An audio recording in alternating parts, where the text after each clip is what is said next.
3,80,000 kilometre का सफर तय कर 14,000 पंचायतों से गुजरकर 183 विधानसभाओं के 40 लाख लोगों से सीधा संपर्क करने के बाद चौपाल पर फिलहाल पर्दा लगाया गया है और ग्राम रथों को ब्रेक। इतना कुछ अपने साथ कई घटनाओं को लेकर हुआ। ऐसा नहीं कि पहली बार हुआ, सरकार आपके द्वार राहत कैंप टाइप प्लान होते रहे हैं, पर यह अलग इसलिए रहा क्योंकि सरकार के 2 साल और कुछ महीनों में हुआ है। टाइमिंग कई चीजों के लिए टाइम दे देती है। ऐसे में सवाल ये कि बीजेपी को इसका हासिल क्या हुआ है, चमक या सबक? और जो हासिल हुआ वो रूटीन गवर्नेंस में चला जाएगा या कोई परिवर्तन दिखेगा? आज चर्चा इसी पर। नमस्कार, आप देख रहे हैं प्राइम डिबेट। आपके साथ मैं हूं स्वप्निल और मेरे साथ जो गेस्ट जुड़ रहे हैं आपको इंट्रोड्यूस करवा देता हूं। बीजेपी से जेपी यादव जी मेरे साथ हैं, कांग्रेस से पौरुष भारद्वाज जी और एकलव्य सिंह राजनीतिक विश्लेषक है। आप सभी का स्वागत है समाचार प्लस पर। यादव भाई, आपसे शुरुआत कर रहा हूं मैं। क्या क्या हासिल हुआ है इस ग्राम चौपाल का, और ये जो ग्राम रथ जो रवाना किए थे, बीजेपी ने इससे क्या हासिल किया है? देखिए, चौपालों के माध्यम से हमारे मुख्यमंत्री जी की जो संवेदनशीलता है, एक आम जनता के साथ में सीधा जुड़ाव किस प्रकार से हो, क्योंकि कई बार आप देखते हैं कि सरकार की योजनाएं बनती है, वो सचिवालय के अंदर बनती है, अधिकारी बनाते हैं, और नीचे जो ग्रास रूट पे जो है वो योजनाएं उनमें जो है कई प्रकार की कई बार कोई खामियां रह जाती है। अब की बार मुख्यमंत्री ने तय किया कि जितनी योजनाएं जो बन रही है उनका सीधा लाभ जो है वो आम जनता को, लाभार्थी को, जो एंड यूजर्स जो लाभार्थी है उसको मिल रहा है, नहीं मिल रहा है, क्या चीज़ें, मतलब पहली बार ऐसा हुआ है। आपने अभी बताया कि किस प्रकार से पहले भी मुख्यमंत्री जो है रात्रि चौपालें करना, लोगों के बीच में जाना, और खुद मुख्यमंत्री जो है 4 ग्राम पंचायतों के अंदर जिस प्रकार से उन्होंने रात्रि चौपाल में हिस्सा लिया है, निश्चित रूप से एक, मतलब मैं कहूंगा कि एक सकारात्मक पहल जो है। आपको चमक मिली या सबक मिला? नहीं, चमक और सबक का विषय नहीं है ये। नहीं, विषय है, क्योंकि देखिए जैसे अगर लोगों ने प्रेमचंद, दो सेकंड, ये विषय इसलिए है क्योंकि अगर प्रेमचंद बैरवा को लोगों ने घेर लिया या दिया कुमारी के सामने लोगों ने सवाल उठा दिए या विधायक को पकड़ लिया कि भाई क्या हो रहा है ये तुम्हारे अंडर में, तो ये तो आपको सबक देगा। अगर आप कहेंगे कि सबक नहीं मिला तो फिर तो दिक्कत है। देखिए, मैं आपको बता दूं, ये प्रदेश की जो जनता है ये जनता के द्वारा चुनी हुई सरकार है, इसलिए लोगों को ये पूरा हक है इस चीज का कि वो अपने जनप्रतिनिधि को, अपनी सरकार के किसी व्यक्ति को, वो किसी चीज का जो है वो अगर कमी कहीं रह जाती है तो निश्चित रूप से उसको बता सके।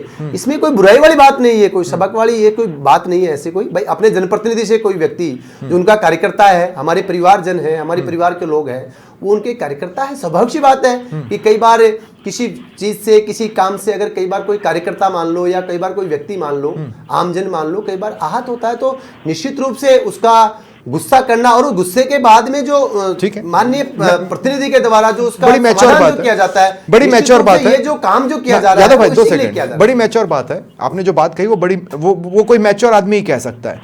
इसीलिए मेरा सवाल यह है कि यही बातें जब विपक्ष बता रहा था तो आपने कहा नहीं, ऐसा तो हो ही नहीं सकता, है ना, ये बात तो फैक्ट है। अब लोगों ने जब डायरेक्ट कहा तब आपने माना, तो एक, या तो फिर आपको कांग्रेस को सॉरी बोलना चाहिए कि नहीं साहब आप मुद्दे तो सही उठा रहे थे, हम मानने को तैयार नहीं थे। दूसरा, अगर ये नहीं भी करना है तो जब आप कांग्रेस की नहीं सुन रहे थे तो वहां तो चूंकि जनता ने बोल दिया इसलिए आप सुनकर आ गए, अब आप कुछ ना करो क्योंकि आप कांग्रेस की भी उन बातों को नहीं मानते थे। और नहीं तो तीसरा रास्ता यह है कि अब आप जुटो और काम करो जिसकी डिमांड पब्लिक कर रही है। देखिए, मैं आपसे कह रहा हूं स्वप्निल जी, क्या है, मैं फिर आपसे कह रहा हूँ, भारतीय जनता पार्टी कैडरलेस पार्टी है। निश्चित रूप से जो जनता के द्वारा निचले स्तर पे जो कोई समस्याएं आती है, कई बार किसी चीज़ को लेकर के लोगों का एक मन रहता है कि उन पे काम होना चाहिए। हमारी सरकार संवेदनशील है, सरकार उनको लेकर के जो भी नीचे से समस्याएं आती है समाधान के लिए। 2 साल से विपक्ष यही तो बता रहा था कि अधिकारी नीचे काम नहीं कर रहे हैं। आपने कहा ऐसा हो ही नहीं सकता। आज जब आप निकल रहे हो तो पता चल रहा है अधिकारी काम नहीं कर रहे हैं। इसका खामियाजा किसने भुगता? देखिए, देश ने भुगता ना। नहीं, ऐसा नहीं तो डिप्टी सीएम से कौन नाराज होता है? नहीं, ऐसा है, मैं आपको बता दूं, डिप्टी सीएम का खुद का विधानसभा क्षेत्र का मामला था वो, ठीक है, वहां से वो जनप्रतिनिधि है, उस जगह सुन के आता है, वहां कोई एक डेयरी का किसी का कोई दिया कुमारी का तो खुद का क्षेत्र भी नहीं था। मैं वही कह रहा हूँ आपको, मामला था कहीं पे, तो ऐसा नहीं है। कई बार क्या होता है, जो कार्यकर्ता, क्योंकि भारतीय जनता पार्टी की सरकार है, इस सरकार के अंदर हर व्यक्ति का मन रहता है कि ये सरकार जो है कोई भी काम करेगी तो निष्पक्ष और निश्चित रूप से करेगी। इसलिए लोगों की अपेक्षाएं जो है वो भारतीय जनता पार्टी की सरकार में थोड़ी सी ज्यादा रहती है। इसलिए मैं फिर आपसे कर रहा हूँ, और मैं ये आश्वस्त करना चाहता हूँ आपके चैनल के माध्यम से कि निचले स्तर पे जो भी समस्या आएगी हमारी सरकार उसको लेकर संवेदनशील है। यादव भाई, निश्चित रूप से काम, जब आप बोल रहे थे आपके बीच में मैं ही बोला, मैं कोशिश यही करूंगा कि इस डिबेट में इसी तरह की चीजें चलें जिनसे मैं बात कर रहा हूं उनके बीच में मैं ही बोलूंगा, आपस में क्रॉस नहीं करेंगे तो बहुत सारी बातें पब्लिक प्लेटफॉर्म पर खुलकर आएंगी। मैं पौरुष भारद्वाज आपके पास आ रहा हूं। पौरुष भाई, मुझे एक बात समझनी है, मुझे समझाइएगा। जैसे अशोक गहलोत अपने शासन के अंतिम 6 महीनों में जितना एक्टिव होते थे या जितने आइडियाज उनको आते थे वो अंतिम 6 महीनों में बहुत जबरदस्त होते थे और उनके बेसिस पर वो चाहते थे कि वो रिपीट करें। यहां पर डिफरेंस ये है कि 2.25 साल में भजन लाल शर्मा डायरेक्ट जमीन पर पहुंचे और सभी को पहुंचा दिया, एक एक करके सभी को पहुंचा दिया। अब क्या है कि अगर एंटी इनकम्बेंसी है, जैसा कि आप लोग क्लेम करते हैं, हो भी सकती है क्योंकि बहुत सी जगहों पर देखने को मिला, तो उस एंटी इनकम्बेंसी को दूर करने के लिए वक्त बहुत सारा है इनके पास, तो काम तो इन्होंने अच्छा किया। स्वप्निल भाई, देखिए, मैं सबसे पहले तो आपके सवाल का जवाब देने से पहले मैं कहावत के साथ शुरुआत करूंगा कि भारतीय जनता पार्टी ने जो रथ निकाले हैं, निश्चित तौर पे हाथी के दांत खाने के और दिखाने के और के रूप में वो कहावत चरितार्थ होती है।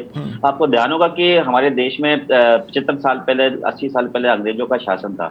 अगर हम उसके सकारात्मक परिणामों के तौर पर जाएं तो देखिए कि हमारी जो अभी भारतीय नौकरशाही, भारतीय ब्यूरोक्रेसी, हमारी भारतीय रेलवे, अनेकों अंग्रेजों का हमारे भारत को एक बहुत महत्वपूर्ण योगदान था, परंतु हम लोगों ने एक लंबे समय तक उसके खिलाफ आंदोलन इसलिए किया कि हमें स्वराज चाहिए था। स्वराज की लड़ाई जो है उसके आगे अंग्रेजों के द्वारा दी गई तमाम सुविधाएं साइड में हो गई। भारतीय जनता पार्टी जो ग्राम रथ यात्राएं निकाल दिया, आप इससे पूछे कि सबसे पहले आप जो ग्रामवासी हैं उनका जो बेसिक प्रतिनिधि चुनने का अधिकार है, जो कि एक संवैधानिक अधिकार है, आप उसको, उस अधिकार को नहीं दे पाए। और जो ग्राम सेवा सहकारी समितियां की जो ग्रामीण अर्थव्यवस्था की रीढ़ की हड्डी होती है, कि जो उनको ऋण भी बांटती है, उसके माध्यम से। तो फिर पौरुष भाई, रणनीति के तौर पे आपको बीजेपी की तारीफ करनी पड़ेगी। वो भले ही चुनाव नहीं करा रहे, लेकिन जमीन पर जाकर प्रचार वचार तो बराबर कर रहे हैं, वो अपनी पैठ बना रहे हैं। कल को जब भी चुनाव होंगे तो आपको खतरा इसलिए होगा क्योंकि पूरी सरकार और पूरी सरकारी मशीनरी एक बार इन इलाकों में घूम ली है।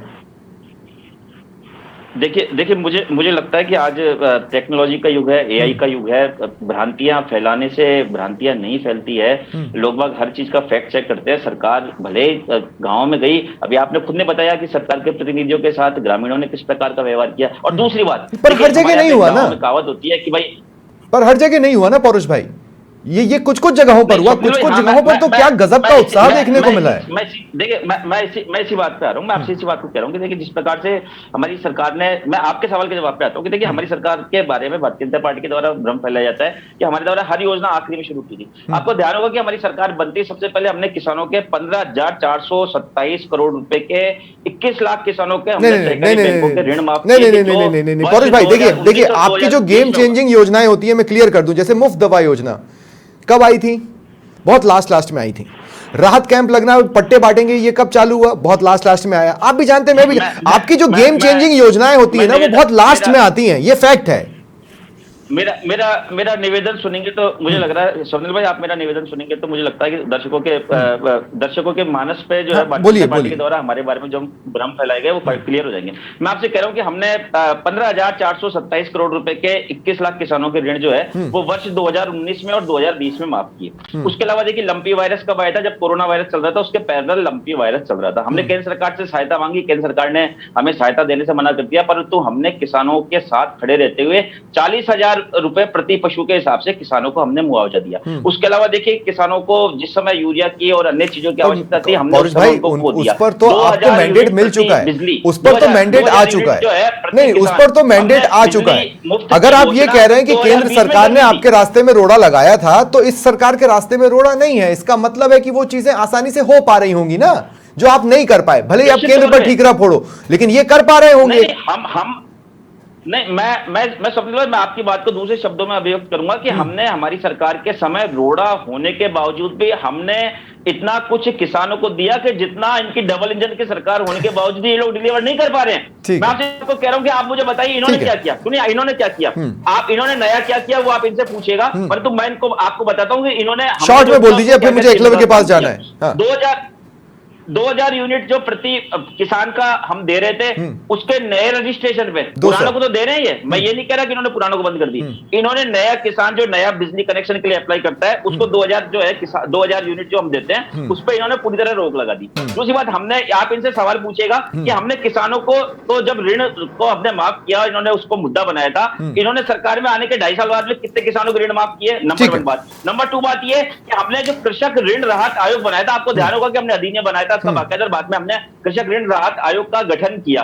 आप इनसे पूछिए कि 2.5 साल में आपने उस आयोग के माध्यम से किसानों की कितनी राशि के ऋण माफ करवाए? भतेरे आयोग तो आपने खाली भी छोड़ दिए थे, कितने लंबे समय तक भतेरे आयोग आपके समय में खाली रहे थे, उस पर मैं नहीं जा रहा हूं पौरुष भाई। अब मैं आपको थोड़ा सा रोक रहा हूं पौरुष भाई, अब मैं आपको थोड़ा सा रोक रहा हूं, मुझे एकलव्य को भी इस डिबेट में शामिल करना है। पौरुष भाई रुक जाइए प्लीज, अब मुझे एकलव्य को भी इस डिबेट में शामिल कर लेने दीजिए। नेक्स्ट राउंड में मैं आऊंगा, मैं नेक्स्ट राउंड में आपके पास आऊंगा, मुझे एकलव्य को भी इस डिबेट में शामिल कर लेने दीजिए। एकलव्य देखिए, मैं क्या कह रहा हूं, रणनीति के लिहाज से देखें तो स्मार्ट मूव है, जो आम परिस्थितियों में बीजेपी के पक्ष में जाना चाहिए, ठीक है। सीख के लिहाज से देखें तो एक बहुत अहम मोड़ है सत्ता के लिए, क्योंकि उनको पता चल गया है। अब आप ये नहीं कह सकते कि पता नहीं चला, वो नहीं था वो जो राजा मंत्रियों की सुनता था कि सब अच्छा चल रहा है तो उसने मान लिया, लेकिन एक दिन भेष बदल कर निकला तो पता चला नहीं उतना अच्छा तो नहीं है, मुझे कुछ तो सुधार लाना पड़ेगा। तो अगर उस लिहाज से देखें तो ये एक अहम मोड़ है। अब देखना यह है कि यहां से ये आगे कैरी फॉरवर्ड क्या करता है एकलव्य। क्योंकि स्वप्निल जी, मैं समझता हूँ कि कोई भी कदम उठाया जाता है तो उसके कुछ पॉजिटिव्स कुछ नेगेटिव्स होते हैं, और क्योंकि ये एक आम व्यक्ति को इन्वॉल्व करने वाली बात है तो मैं एक आम व्यक्ति की तरह ही अगर इसको देखूं उसकी दृष्टि से, तो देखिए स्वप्निल जी, एक बात तो सही है कि जब से भी मैंने राजनीति फॉलो करी है, भारतीय राजनीति, उसमें ज्यादातर अक्रॉस पार्टी लाइंस मैंने यही देखा है कि आमतौर पे जो राजनेता होते हैं जब वो सत्ता में होते हैं तो सत्ता का सुख भोगते हैं, और जब चुनावों की तलवार गले पे लटकती है तो फिर जनता के बीच में जाते हुए दिखाई देते हैं। तो यदि अगर मुख्यमंत्री जी ने जनता के बीच में जाने की ये पहल सही समय पे करी है तो मुझे लगता है सराहनीय भी है और उनके लिए फायदेमंद भी होगी। अब आते हैं स्वप्निल जी, जो दूसरा फैक्टर मुझे इसमें लगता है वो ये है कि एक मतलब इम्पोर्टेंट पार्ट है स्वप्निल जी ये कि जो मुख्यमंत्री जी हैं जब वो जनता के बीच में जा रहे हैं तो उनको जो फीडबैक मिल रहा है वो चाहे पॉजिटिव हो चाहे नेगेटिव हो, तो मैं समझता हूँ स्वप्निल जी की एक प्रॉब्लम, मैं तो जब से ये सरकार बनी है उसके 3-4-5 महीने के बाद से ये इशू को रेज करते रहता हूँ कि राजस्थान में स्वप्निल जी, मैंने आपसे भी कई बार ये पर्सनल डिस्कशन करा है कि राजस्थान में जो एक वीकलिंग है ना सरकारों का, मुझे पर्सनली लगता है कि वो यहाँ की नौकरशाही है। क्योंकि ऐसा तो हो नहीं सकता कि पिछले 25, 30, 35 वर्ष में सारे ही लीडर्स और सारी सरकारें खराब थी, तो कहीं ना कहीं तो कोई कमी है जिससे कि जनता को सेटिस्फाई करने के लिए सरकार के कार्य देखो, मैं एक बात कह रहा हूं, मुख्यमंत्री जिस चौपाल में बैठ रहे हैं, चलो उसको तो ये कहा जा सकता है कि लोगों से पूछ कर शायद बिठाया होगा, जो अच्छा ही बोले उसी को दिखाएं, है ना। लेकिन उसमें ग्राउंड के इश्यूज पर 70% बातचीत हो रही है और 30% वो नेशनल इश्यूज जो नैरेटिव बनाने के लिए होते हैं, ठीक है। उतना मार्जिन तो सबको मिलना चाहिए, हर कोई करता है। मेरा प्रॉब्लम यह है कि अगर ग्राम रथ 13 विभागों के, नहीं मैं सवाल पे आ रहा हूं, अगर ग्राम रथ 13 विभागों की तमाम योजनाओं को बताने के लिए निकला है, इसका मतलब है कि योजनाओं का प्रसार खुद ब खुद नहीं हो पा रहा है, आपको बताना पड़ रहा है, लोगों की रीच उन योजनाओं तक नहीं है। सही, मुझे एक्चुअली स्वप्निल जी देखिए, मैं आपको बताऊं कि ऐसा नहीं है कि ऐसे एफर्ट्स पहले की सरकारों ने नहीं किए, चाहे बीजेपी की सरकार हो चाहे कांग्रेस की सरकार हो। कांग्रेस के समय एक जो मुझे याद पड़ता है प्रशासन शहरों के संग टाइप का एक प्रोग्राम चलता था, वसुंधरा जी के टाइम में एक सरकार आपके द्वार टाइप का एक प्रोग्राम चलता था। तो इन सब एफर्ट्स में स्वप्निल जी वहां मुझे बल्कि ज्यादा ऐसा लगता था कि वो एक इवेंट मैनेजमेंट की, जहां पूरा प्रशासन और एक बड़े तौर पे इसको एक किया जाता था। मुझे ऐसा लगता है कि शायद ऐसा व्यक्तिगत तौर पे मुख्यमंत्री जी को अपने, मतलब वो सरपंच भी रह चुके हैं, जमीन से उठे हुए व्यक्ति हैं, तो शायद उनके अनुभव में उन्हें ऐसा लगा हो कि यदि वो एक इनफॉर्मल और कैजुअल वे में जनता के बीच में जाएंगे तो मतलब इनफॉर्मली शायद वो बेटर फीडबैक ले पाएंगे। और जो मैंने ब्यूरोक्रेसी की बात करी, बल्कि मैंने अभी कुछ दिनों पहले एक डिबेट बुलाई थी, हो सकता है लोग मेरी तरफ से यदि वो कहां नहीं उतर रहे हैं और उसका भी मैं ये कह रहा हूं, अभी कुछ दिनों पहले मैंने एक डिबेट बुलाई थी और उस दिन मेरा इशू ये था कि क्या जन नेता बनने का यही एक ये एक शॉर्ट रास्ता है? तो हो सकता है, क्योंकि जन नेता बनने के लिए लोगों के बीच में तो जाना पड़ेगा। अब वो बन पाते हैं या नहीं, उसके लिए उन्हें कई परीक्षाओं के दौर से गुजरना है, वो बहुत बात की बात है, लेकिन उस पर ये पहला स्टेप तो उन्होंने रख दिया है, इसमें कोई दौराय नहीं है। अब मेरा सवाल यादव भाई आपसे है, इसका मतलब है 13 विभागों की योजनाएं लोगों तक जागरूकता के लेवल पर नहीं पहुंच पा रही, वो भी तब जब हर बूथ पे बहुत सारे लोग आप ही के हैं, जैसा कि आप लोग क्लेम करते हैं। वहां से लोगों की शिकायतें वही कार्यकर्ता आप तक नहीं पहुंचा पा रहा, संगठन तक, और संगठन सत्ता को नहीं बता पा रहा, नहीं तो इस कवायद की उतनी ज्यादा जरूरत थी नहीं। देखिए स्वप्निल जी, क्या है कि कार्यकर्ता सब जगह हमारे कार्यकर्ता है, लेकिन सरकार की ये जिम्मेदारी है। अभी आपने भी बताया कि किस प्रकार से अभी 2 साल, 2.25 साल जो है वो 2.5 साल सरकार को अभी होंगे। तो इस दौरान मुख्यमंत्री जी जो है वो इतनी चिंता कर रहे हैं प्रदेश की जनता की, कि जो अभी आपने बताया और हमेशा पर देखते हैं कि जहां चुनावी ईयर के अंदर जो है वो सरकार आपके द्वार और मतलब जो है ये 44 प्रकार की जो है उसमें होती है। मेरे भाई, आप अपना रिपोर्ट कार्ड बनाइए कि अगर 2.25 साल में आपने जो भी योजनाएं बनाई, आपकी 13 विभागों ने जो भी योजनाएं बनाई, अगर वो लोगों तक पहुंच चुकी होती तो आपको इसकी जरूरत नहीं पड़ती कि लोगों को जागरूक करें। दूसरी बात यह है कि उससे बेटर वे तो ये होता कि उन योजनाओं को डिलीवर करवाने के लिए कैंप लगा दिए जाते, जैसे महंगाई राहत कैंप कांग्रेस लगा रही थी, तो वहीं के वहीं सिर्फ जागरूक करने का क्या है, वहीं के वहीं इंप्लीमेंटेशन भी हो जाता। देखिए वो ही चीज़ है, इसके अंदर माननीय मुख्यमंत्री जी ने संवेदनशीलता दिखाई, और मैं वही कह रहा हूँ आपको कि इन के माध्यम से, चौपाल के माध्यम से 77 लाख जो प्रकरण थे उनका निस्तारण भी जो है वहीं ऑन द स्पॉट जो है वो किया गया है। और कांग्रेस की तो क्या है, कांग्रेस कितने लाख 77 लाख 77 लाख निस्तारण जो है, 77 लाख जो है निस्तारण, वहां पे ऑन द स्पॉट जो है वो जिस प्रकार आंकड़ा कैसे आया? पानी से संबंधित जो चीजें थी और किसी चीज से संबंधित थी, जैसे मान के चलिए कि 1500 से जो है वो 14,000 पंचायतों में 77 लाख प्रॉब्लम्स। ये आप ये छोटी बात नहीं है, छोटी बात नहीं, ये तो सबक है आपके लिए। ये तो सबक है आपके लिए। आपके 2.25 साल बाद 14,000 पंचायतों में 77 लाख समस्याएं। हाँ, तो उसमें मैं बता रहा हूँ आपको, जैसे छोटी वजह से 1535 में अपने क्या बोलते हैं इसको, हैंडपंप थे, 911 पाइपलाइन जो लीकेज थी उनकी समस्या बताई गई, उनके द्वारा 329 पेयजल संबंधित अन्य जो समस्याएं थी, उन सभी समस्याओं का समाधान जो है वो ऑन द स्पॉट जो हमारे 326 पार्टी के नेता और पदाधिकारी जो गए हैं मौके पे, उन सब लोगों ने जो है इन समस्याओं का समाधान ऑन द स्पॉट वही करवाया गया। अब आप चले गए आगे पाठ पीछे सपाट, ये ऐसा नहीं है। और कांग्रेस तो जिस प्रकार की बातें कर रही है, कांग्रेस का तो पूरे प्रदेश को पता है। जब कांग्रेस सरकार रही 18 से 23 तक जो प्रदेश में कांग्रेस सरकार थी, पूरे प्रदेश को पता है कि किस प्रकार से कांग्रेस जो है वो कई बार मानेसर और इधर आमेर के होटल के अंदर जो है सरकारी कसम का प्रदेश को सब पता है। जब आप लोग ये बताते हैं, पौरुष भाई जरूरत नहीं पड़ेगी, पौरुष भाई जरूरत नहीं पड़ेगी, यादव भाई जब आप लोग ये बताते हैं ना, तो मुझे 13 से 18 का वो दौर भी याद आता है जब सेंटर वर्सेस स्टेट का एक सिनेरियो हमने ललित मोदी को लेकर देखा था। देखिए उसमें भी सरकार बिजी रही थी, ऐसा नहीं है कि उसमें बिजी नहीं रही थी। मैं आपसे कह रहा हूं, आपकी बात को स्वप्निल जी मैं कह रहा हूं, ये आपका विषय हो सकता है, लेकिन हमारी पार्टी के अंदर कभी इस प्रकार का कोई प्रकरण जो है किसी व्यक्ति को लेकर के कभी नहीं हुआ जिसमें विधायकों की लामबंदी हुई हो या हमारे विधायक कहीं जाके बैठे हो या ठीक है, लेकिन आज वो इशू भी नहीं है, आज वो इशू भी नहीं है, आज वो इशू भी नहीं है, तंत्र के काला अध्याय में कहूंगा, ठीक है, आज वो इशू भी नहीं है। जनता ने इनको मैंडेट देखिए पौरुष भाई, मैं आपसे एक बात कह रहा हूं, ठीक है, मैं कह रहा हूं 77 लाख ना हो, 77,000 भी हो, ठीक है, 77,000 समस्याओं का निस्तारण भी हुआ है ना, तो वो एक पॉजिटिव मैसेज देता है। आप समझ रहे हैं पौरुष भाई? उस जैसे मेरे को आपको महंगाई राहत कैंप याद है, आप जब ये बता रहे हैं कि इन्होंने लोगों की नाराजगी का सामना किया, आपके महंगाई राहत कैंप में कितने लोगों की नाराजगी का सामना अधिकारियों को करना पड़ रहा था और कितने नेता बीच बीच में उठ कर गए कैंप में, तो किस प्रकार से कार्यकर्ता जो है यादव भाई कुर्सियां लेकर के किस प्रकार डिरेल हो जाता है। स्वप्निल जी मैं बता रहा हूं, मेरे को पता है, सब आपको पता है, मेरे को पता है ना, मैं अपने सवाल में इंडल्ज कर लूंगा, आप बिल्कुल टेंशन न लें। पौरुष भाई, तो मैं ये कह रहा हूं, महंगाई राहत कैंप में हमने आपके चेहरों को बीच में उठकर जाते देखा, क्यों? क्योंकि लोगों की भीड़ ज्यादा हो गई थी। प्रेमचंद बैरवा ने उसको टैकल किया, दिया कुमारी ने टैकल किया, झाबर सिंह खर्रा ने टैकल किया, और उसके बाद सारी चीजें हुई हैं। मैं फिर कह रहा हूं, अगर 77,000 समस्याओं का भी निस्तारण हुआ है ना, तो ये आपके लिए खतरे की घंटी है, क्योंकि ये एक पॉजिटिव मैसेज छोड़ता है लोगों के बीच में।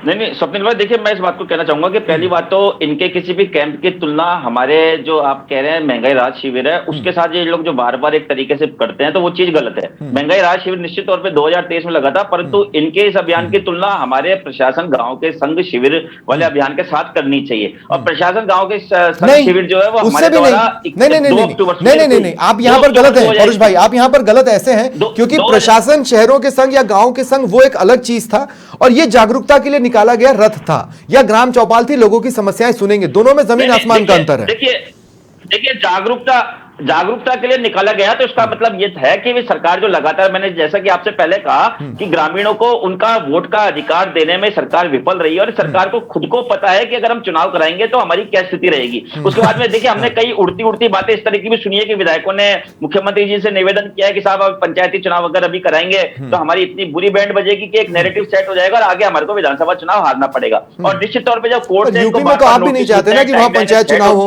कोर्ट से अवमानना परुष भाई पिक एंड चूज नहीं, परुष भाई 2 मिनट मैं राजस्थान की जनता को ये बताना चाहता हूं कि यूपी में भी पंचायत चुनाव नहीं होने वाले हैं विधानसभा चुनावों के पहले, समय आने के बाद भी। परुष भाई 2 मिनट, परुष भाई सुनो, परुष भाई सुनो मेरी बात सुनो, परुष भाई 2 मिनट, परुष भाई 2 मिनट, अरे परुष भाई 2 मिनट बात तो सुनो, इंटरेस्टिंग बात है। मैं ये कह रहा हूं राजस्थान में पंचायत चुनाव निकाय चुनाव नहीं हो रहे, करेक्ट है, यूपी में भी तो नहीं हो रहे, वहां पर तो आपने एक प्रेस नोट भी जारी नहीं किया, क्यों? क्योंकि वहां पे अगले साल विधानसभा चुनाव है, आप उसमें बिजी रहना चाहते हैं। यहां पर आपको चाहिए पंचायत चुनाव क्योंकि 2.5 साल आपके पास करने को कुछ है नहीं।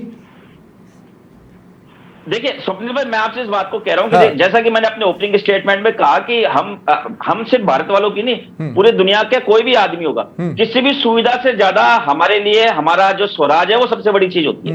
आप किसी को, आज मुझे आप 5 स्टार होटल के आपको या मुझे कोई ले जाकर के 5 स्टार कमरे में बंद करते और सारी सुविधाएं दे दे और हमें कोई कहे कि भैया आप यहाँ से 5 महीने तक या 6 महीने तक बाहर निकलोगे, क्या हम इस बात को स्वीकार करेंगे? मुझे बताइए, नहीं ना। लेकिन स्वराज का मॉडल तो यही है ना कि सेवक जनता तक पहुंचे और सेवक जनता तक पहुंचे। नहीं, स्वराज का मॉडल क्या है परुष भाई?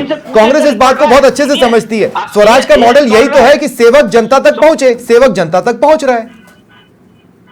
नहीं स्वप्निल भाई मेरी बात सुनिए, मैं आपसे इस बात को कह रहा हूं कि आप इनसे पूछिए, भाजपा के प्रवक्ता से पूछिए कि इनकी सरकार 2 पिछली माननीय श्रीमती वसुंधरा राजे सिंधिया जी की रही, तीसरी सरकार भजन लाल जी की है। इसे पूछिए कि ग्राम सेवा सहकारी समिति जो ग्रामीण अर्थव्यवस्था की रीढ़ की हड्डी होती है उसके चुनाव इन्होंने कितनी बार करवाए? नहीं करवाया। मैं बताता हूँ कि पिछले 15-20 सालों में चुनाव कब कब हुए। एक बार चुनाव हुए 2011 में जब हमारी सरकार थी और दूसरी बार चुनाव हुए 2022 में जब हमारी सरकार थी। और मैं दावे के साथ कह रहा हूँ, चैलेंज कर रहा हूँ, ठीक है, आपकी सरकार आने वाले 2.5 साल तक चुनाव नहीं करवाएगी। ठीक है, ठीक है परुष भाई। अब क्या है, मैंने आपसे जो पंचायत चुनावों को लेकर सवाल पूछा, मैं यादव भाई आपसे आपका रिएक्शन ले लूंगा, फिर एकलव्य के पास जाऊंगा, लेकिन सिर्फ मैं एक पॉइंट क्लियर कर दूं, लोगों को यह नहीं लगे कि मैं पंचायत चुनावों का विरोध कर रहा हूं। मेरे हिसाब से पंचायत चुनाव होने चाहिए, पर एक इवेंट ऐसा उसका साथ चल रहा है जिसके कारण कांग्रेस से एक सवाल बनता था, इसलिए मैंने लिया। यादव भाई क्या जोड़ रहे हैं शॉर्ट में रिबटल आपका, फिर एक स्वप्निल जी बताना चाहता हूं आपको, कांग्रेस के प्रवक्ता जिस स्वराज की बात कर रहे हैं, सुराज की बात कर रहे हैं, कमरे में बंद करने की बात कर रहे हैं, इन लोगों को ये चीज शोभा नहीं देती है। 1975 को ये देश भूला नहीं है, किस प्रकार से आपने देश की आवाज को जो है ना आपने उठा करके बंद किया, देखने के हालात गए आपने लिखा है। कांग्रेस के लोग सुराज और स्वराज की बात करना तो आपके मुंह से शोभा नहीं देता है। और मैं कह रहा हूँ, सुनिए आप इधर ओबीसी आयोग ओबीसी आयोग की रिपोर्ट के बाद में पंचायती राज के चुनाव ठीक है, आपको कहना चाहता हूं समाचार प्लस के माध्यम से मैं कहना चाहता हूं कि आपको जो करना है आराम से यादव भाई तैयारी कर लीजिए। आप सुनिए मेरी बात इधर, आप यादव भाई अब 2 मिनट आप शांत हो जाइए। बस हो गया ये पंचायत निकाय चुनाव के अंदर 2 मिनट यादव भाई प्लीज रुक जाइए, यादव भाई 2 मिनट रुक जाइए, आम जन के लिए यादव भाई रुकना होगा, अब आपको बस रुकना होगा आपको रुकना होगा बहुत। हाँ परुष भाई बस अरे यार यादव भाई हो गया अरे भाई साहब बात कर रहे हो, सुनिए 77 लाख समस्याओं, अरे यार छोड़ो बस यादव भाई अब आप चुप रहेंगे। परुष भाई मैं आपको रोक रहा हूं, आई एम सॉरी। एकलव्य मैं आपके पास आ रहा हूं। एकलव्य क्लोजिंग कमेंट क्या होना चाहिए और सबसे लास्ट सवाल क्या होना चाहिए? सबसे लास्ट सवाल तो ये होना चाहिए कि इस अभियान में सिर्फ समाधान आप बांटते रह गए, लेकिन असली में आप लेकर क्या गए हैं, है ना? ओवरऑल तो यही होना चाहिए। क्योंकि उसकी कोई बैंकिंग हो रही हो या नोट्स बनाए जा रहे हों और उसके लिए अलग से कोई सेल बनाया गया हो, मुझे कोई जानकारी नहीं है। तो आपके हिसाब से सरकार के लिए इस पूरे अभियान का टेक जो वो घर लेकर जाएंगे वो क्या है? देखिए स्वप्निल जी, मैं एक बात समझता हूं कि देखिए अशोक गहलोत जी की जो इससे पहले की जो सरकार थी, मैं समझता हूं कि व्यक्तिगत तौर पे अशोक गहलोत जी के अगेंस्ट कोई खास एंटी इनकम्बेंसी नहीं थी। हाँ। परंतु उनको अपने अधिकारियों से जो भी फीडबैक मिल रहा था, हाँ। उसके आधार पे आपने देखा होगा कि सरकार के अंत में जिस तरह से डिजाइन बॉक्स को एक कैंपेन डिजाइन करने हाँ, के लिए हाँ, दिया गया, जैसे कि चिरंजीवी योजना जो है वो कोई संजीवनी की तरह एक लहर की तरह दौड़ रही है ग्रास रूट्स पे। लेकिन अगर यदि ऐसा होता तो शायद चुनाव के परिणाम थोड़े डिफरेंट होते। तो अगेन मैं इसी बात पे आऊंगा कि शायद अगर अशोक गहलोत जी स्वयं 2-2.5 साल 3 साल के समय में अगर ग्रास रूट पे जाके उनने जनता नहीं, की लेकिन नब्ज कमिंग को बैक टू द स्वयं पॉइंट, टटोला आज का होता, टेक क्या है तो जो वो भाजपा इस बात लेकर को जा रही शायद है? समझ पाते। आज का टेक क्या है जो भाजपा लेकर जा रही है? अधिकारियों ने एकलव्य, उस स्कीम को उस तरह से उतारने पे Eklavya, I am very sorry, 15 second दे रहा हूं, कि उनकी अपेक्षा थी। 15 सेकंड दे रहा हूं स्वप्निल जी, एकलव्य 15 सेकंड दे रहा हूं। बीजेपी के लिए आज का टेक क्या है? मेरे पास समय खत्म हो चुका है, प्लीज। टेक बड़ा सिंपल है स्वप्निल जी, आप कंपेयर कर लीजिए। 5 साल का रिपोर्ट कार्ड तो बाद में ही आएगा, लेकिन अगर 2.5 साल का कंपैरिजन करेंगे तो पहले की सरकार होटलों में आराम कर रही थी, यहां पे मुख्यमंत्री स्वयं फील्ड में काम कर रहा है। ठीक है, ठीक है, बहुत बहुत शुक्रिया आप सभी का जुड़ने के लिए और इस चर्चा में शामिल होने के लिए। फिलहाल इतना ही, नमस्कार।